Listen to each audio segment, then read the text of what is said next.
Hello guys, मैं तुम सबके लिए लेकर आ चुका हूँ डा डा डन सीजन 2 का एपिसोड नंबर 3 और ये भी काफ़ी ज़्यादा मज़ेदार होने वाला है, तो इसे पूरा ज़रूर देखना।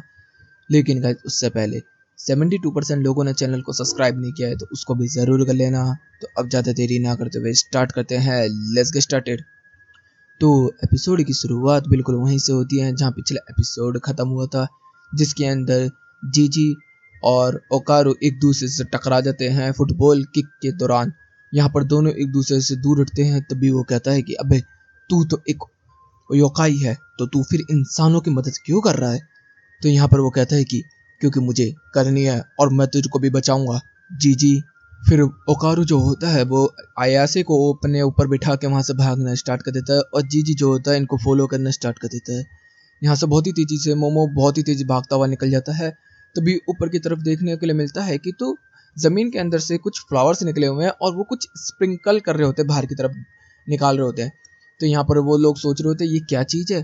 तभी जो ओकारू है उसका दिमाग चलता है, वो कह रहा होता है कि नहीं, ये नहीं हो सकता, ये पॉइजन है, इसकी वजह से ये हमें धीरे धीरे करके यहाँ पर मार देगा, हमें कुछ ना कुछ तो करना होगा। तभी उसे याद आने लगता है कि जो सनलाइट होती है वो इन कीड़ों के लिए काफ़ी ज़्यादा हार्मफुल होती है। तो यहाँ पर जो ओकारू होता है वो कह रहा होता है कि आयासे मेरे पास एक प्लान है। तो कहती क्या मतलब। तो कहती कि देख, तुझे सबसे पहले मैं यहाँ से बाहर भेजूंगा, तू यहाँ से पहले फ्री हो जा, फिर उसके बाद तू हमें फ्री कर सकती है। तो एकदम ही वो उसको इमोशनली देखने लगती है और कह रही लगती है कि प्लीज़ मैं तुम्हें तो बचाऊंगी, मगर प्लीज़ मेरे लिए तुम जीजी को भी बचाना। तो कहता है ज़रूर आयाशे, तो तुम सीट पर बैठ जाओ। और जैसे ही वो मोमो उस पर बैठती है तभी वो बहुत ही तेज़ी से बोलता है कि मैं अब तुझे उड़ाने वाला हूँ, तो ध्यान रख। तो कहती है अरे रुक रुक, उतनी देर में वो उड़ा के रख देता है। हमें देखने को मिलता है कि अभी भी बहुत गैप बचा होता है, तो वो अपनी साइटिक पावर का इस्तेमाल करके ऊपर की तरफ जाने की कोशिश करती है, लेकिन नहीं जा पाती। लेकिन बाद में फिर से वो अपनी साइटिक का इस्तेमाल करती है और वो होल को पकड़ के ऊपर की तरफ चढ़ना स्टार्ट कर देती है।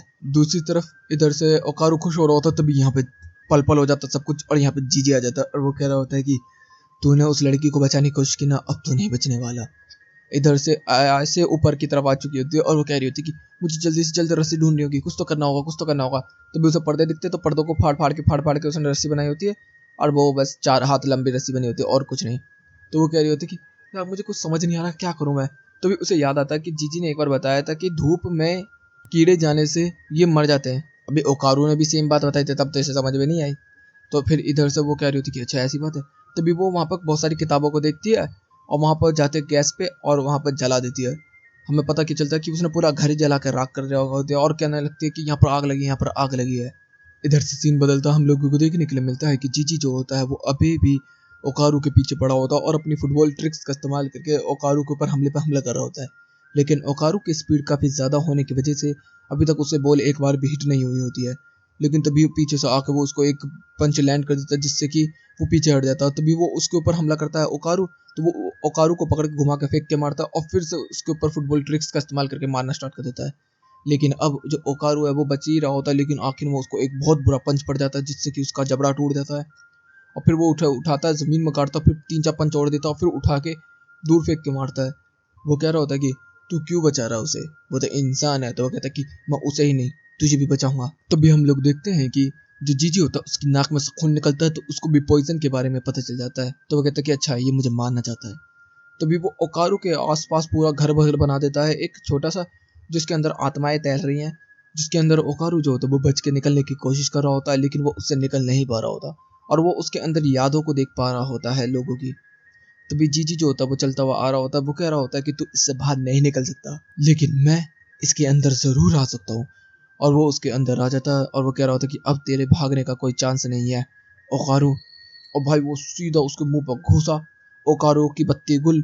और फिर घूसे पे घूसे, घूसे पे घूसे, घूसे पे घूसे, लात घूसे, लात घूसे, लात घूसे। भाई इधर से ओकारो की हड्डियां पसलियां तोड़ देता, नाक माक सब तोड़ देता, खून खून बहना स्टार्ट। तभी वो कह रहा था कि अभी तेरे को मारने के बाद मैं मोमो को मारूंगा। तभी ओकारो जो होता है उसका मुंह पकड़ लेता है, वो कह रहा होता है कि सुन, तूने 3 बहुत बड़ी गलती की है। पहली, तू मोमो को मारने की बात कर रहा है। दूसरी, तूने मेरे दोस्त को धोखा दिया और उसकी बॉडी पे कब्जा किया। तू मेरे दोस्त को वापस कर। और तभी मोमो नीचे की तरफ बैठता और एक उड़ के पंच मारता, धैड़। वो बंदा हवा में उछल जाता है, फिर दूसरा पंच मारता है, फिर काउंट करना स्टार्ट कर देता है 1 2 3 4 5 6 7 8 9 10 ऐसे करके 20 तक गिनता है और वो 3 बार 4 बार लगातार घूसे पे घूसे मारता चला जाता है और आखिर में मारता है 20। और उस घर को तोड़ देता है और बहुत ही दूर जाके जी गिरता है। और जैसे ही वो गिरता तो वो कह रहा होता कि तीसरी बात तो मैं तुझे बताना भूल ही गया, हाँ तूने मुझे गुस्सा दिला दिया। तभी यहाँ पर वो गिर जाता है मोमो, और जैसे ही वो गिरता है तो वो बेहोश हो जाता है, लेकिन उससे थोड़ी देर बाद वापस हो जाता है। वो कह रहा होता कि नहीं, मुझे जल्दी जल्दी यहाँ से निकलना होगा। मोमो तू कहाँ पर है? और फिर वो जीजी को पकड़ के ड्रैग करके ऊपर की तरफ जाने की कोशिश कर रहा होता। तभी तक उसे आवाज़ आती है टर्बोग्रैनी की चिल्लाने की कि मैं यहीं पे चिपक के मर जाऊंगी, मैं सड़ जाऊंगी, यहीं पर चिपकी रह जाऊंगी, मैं क्या करूँ, कैसे निकलूँ, किस तरीके से निकलूँ, ये सब कर ही रही होती है। तब तक यहाँ पर जो ओकारो होता है वो भी यहाँ पर आ जाता है। वो कह रहा था कि मुझे तो लगा था तुम मोमो के साथ चली गई। तो कहती बेवकूफ़ बच्चे, मुझे बचा। तो कहते कि रुक जा। और वो फट्टे फट्टे लगा लगा के उस चिपचिपे से ग्लू के ऊपर वो उसको बचाना के स्टार्ट कर देता है, लेकिन वो उसे गाली बकना स्टार्ट कर देती है, बहुत बुरी बुरी बातें कहना स्टार्ट कर देती है। तो वो कह रहा होता कि अरे तुझे बचा रहा हूँ फिर भी। तो वो कह रही जल्दी कर जल्दी कर। वो उसको खींच रहा होता, खींचते चला जाता, लेकिन ओकारो की ताकत खत्म और वो जमीन में गिर जाती है। अब वो भी उसके साथ उस चिपचिपे के अंदर ही गिर जाता है। वो कह रही होती है कि अपनी टर्बोग्रैनी वाली पावर इस्तेमाल करना। वो कहता है कि मैं 2 बार सीरियसली इस्तेमाल कर सकता हूँ और अब मैं वो भी कर चुका हूँ, अब कैसे बचेंगे? मोमो कहाँ है तू? इधर से हम लोग को देखने मिलता है कि यहाँ पर फायर ग्रेड वगैरह आ चुकी होती है, और यहाँ पर पुलिस वाले भी कह रहे होते हैं कि ये आग तूने लगाई है। तो इधर से मोमो जो होती है वो बता देती है कि हाँ मैंने लगाई है। तो कह रहे होते कि अच्छा तेरा इस फैमिली के साथ कोई मसला था? तो कहते कि नहीं नहीं, दूसरी फैमिली के साथ, किट्टो फैमिली का। तो नहीं नहीं, तो यहाँ पर तो किट्टो फैमिली नहीं रहती, यहाँ तो दूसरी फैमिली रहती है, तो तुझे लेडी हमारे साथ जेल जाना होगा। तो भी वो देखते कि सनसेट होने वाला, तो कह रही होती कि और पानी जमीन पर मारो बेवकूफ़, पानी जमीन पर, घर को चलने दो। और जैसे ही पुलिस वाले उसे पकड़ के लेके जा रहे होते तभी भूकंप आना स्टार्ट हो जाता है। सब लोग कह रहे होते कि ये क्या है। और जैसे ही भूकंप आता है तो हम लोगों को देखने मिलता है सारे लोग तरफा तरफी मच जाती है। तो भी वो कीड़ा जो होता है वो ज़मीन में से बाहर आ जाता है निकल के। और जैसे ही कीड़ा बाहर आता है तो सारे के सारे लोग भागना स्टार्ट कर देते हैं। और जैसे ही भागना स्टार्ट कर देते हैं तो वो कीड़ा जो होता है वो तड़पना स्टार्ट हो जाता है धूप की वजह से। तभी उसे याद आता है कि जीजी ने बचपन में कैसे बताया था कि जो कीड़े होते हैं वो बारिश के अंदर ज़मीन के नीचे ही रहते हैं, लेकिन ज़मीन में पानी घुसने की वजह से वो सांस नहीं ले पाते, क्योंकि वो स्किन से सांस लेते हैं, तो इसलिए वो बाहर आते हैं, और ज़्यादा बाहर आते हैं तो वो अपने आप को ख़त्म कर लेते हैं। तो यहाँ पर वो वही कर रहा होता है, वो कीड़ा जो होता है वो बच के घर के पीछे चला जाता है। तो मोमो जो होती है वो फायर ब्रिगेड को उठा के फेंक के मारती है और घर को चकनाचूर कर देती है। और वो कीड़ा जो होता है फिर से उसके ऊपर धूप गिरनी स्टार्ट हो जाती है, जिससे कि वो तड़पना स्टार्ट कर देता है। और तड़पता तड़पता तड़पता तड़पता वो ज़मीन में गिर जाता है। और जैसे ही वो गिरता है तो यहाँ पर जो मोमो होती है वो उसको देख ही रही होती है, कहीं वो जिंदा तो नहीं है। और फिर उसके ऊपर 2-3 लात घूंसे मार के देखती है, और जैसे ही मार के देखती है तो वो फिर से जिंदा हो जाता है। हमें देखने को मिलता है जैसे वो जिंदा होता है तो अपने मुंह से वही कीचड़ से निकाल देता है चिपचिपा सा। और जैसे ही निकालता है तो किट्टो फैमिली भी जो होती है वो भी सारी की सारी बाहर आ जाती है। इधर से मोम भी कह रही होती है तू कितने लक्की हो बे, बच गए तुम इस चीज़ से। तो कह रही थी अबे बेवकूफ़ लड़की, तूने ये क्या किया, तूने उसको मार दिया। तो कहती है अबे तुझे बचाया फिर भी तू ऐसे बोल रही है। कह रही बचाया नहीं, तूने हम सबको मरवा दिया बेवकूफ़ लड़की। तभी भूकंप आना स्टार्ट हो जाता है, और ये काफ़ी ज़्यादा भूकंप बड़ा होता है क्योंकि पूरा शहर ही हिलना स्टार्ट हो जाता है। तभी वो कहती देख क्या करा तूने बेवकूफ़ लड़की।